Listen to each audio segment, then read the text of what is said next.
Welcome back to another wild gold making video. Today I'm bringing you some tips you can do this weekend, so please hit that like button and comment. First on the list is going to be heading towards Halls of Shapes collecting Twilight bark from vendors. This is going to cost you 50 silver each for each Twilight bark you get.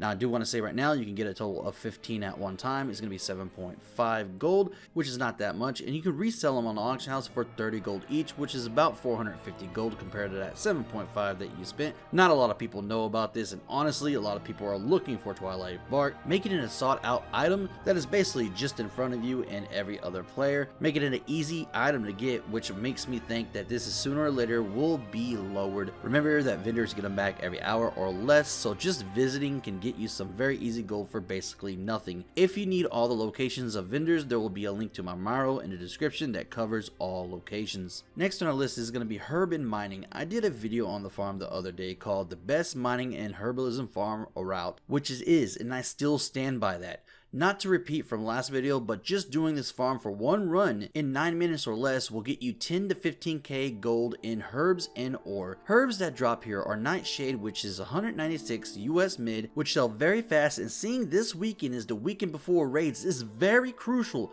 that you get on this hype train, because honestly these next couple of weeks they're going to be selling like candy, because a lot of guilds want to get mythic world raids, let alone just making potions and flasks is what the basic thing that people are going to be doing because they want to progress in either normal or heroic raids. On top of that, the ore that drops here is a lithium ore at 325.66 gold US mid, which sells just as fast if not faster. With that, I suggest you put this on top of your list to do this weekend, because you're going to see a lot of sells just like this, making it extremely profitable per hour. So let me know if you're going to be doing this farm and any farm similar to this. Last on our list is skinning. If you do not have skinning max level, I suggest you go to Grom Hive, kill the mobs there. In the caves there are a lot of larvas that would be skinned and easily killed. Now you won't get anything from these larvas, but I will say right now there's so many, you can get to level 165 rank of skinning in under 20 minutes, if not 15 minutes. Now I do want to say too as well, and this is something that you need to look after, is that if you're just learning it, you're going to start at 0. But if you unlearn skinning because you're like, ah man, skinning is going down, but you want to relearn it, you will start at rank 16 instead of actually 0, which is not too much, but it's something instead of actually starting all over again. Also, this is not every profession, this is just skinning so far as I tested. I think this has something to do with skinning being 165 and herbalism being 150. So with that guys, let's go into the skinning spot that we're going to show today. Alright, so now we are in the Valley of 1,000 Legs where you'll be skinning here. Pause the video if needed.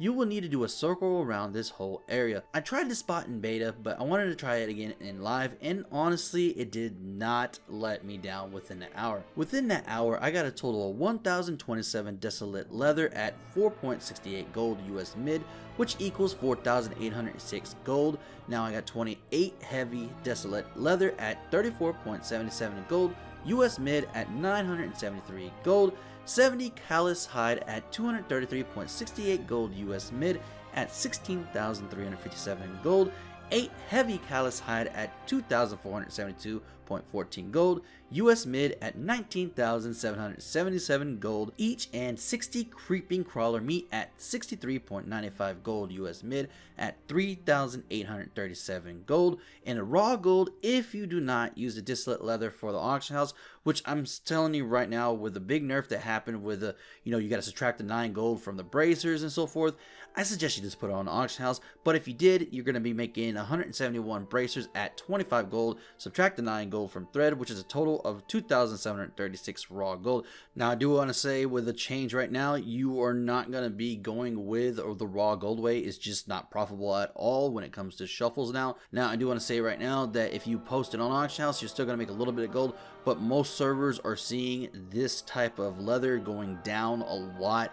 My server alone, I could get more raw out of that. So with that, let's actually move along. So I'm going to get about 391 trash and green raw gold, which is not bad, but it's not amazing. But with other drops, I actually got an epic. I got an epic, which was 155,000, and I already sold it at 110,000, which yes, I had it undercut because some people were just undercutting, but that's the way the auction house works.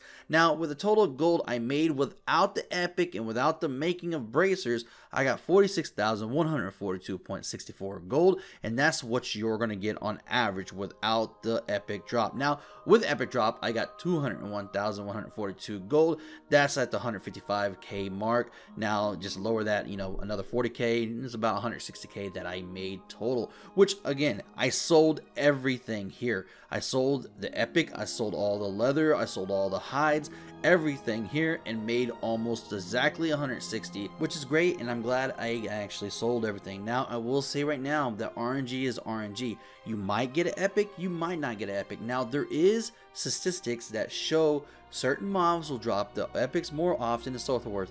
Now, a lot of people go to Wowhead for that or other sources, but I'm going to tell you right now, a lot of places are data user input, okay?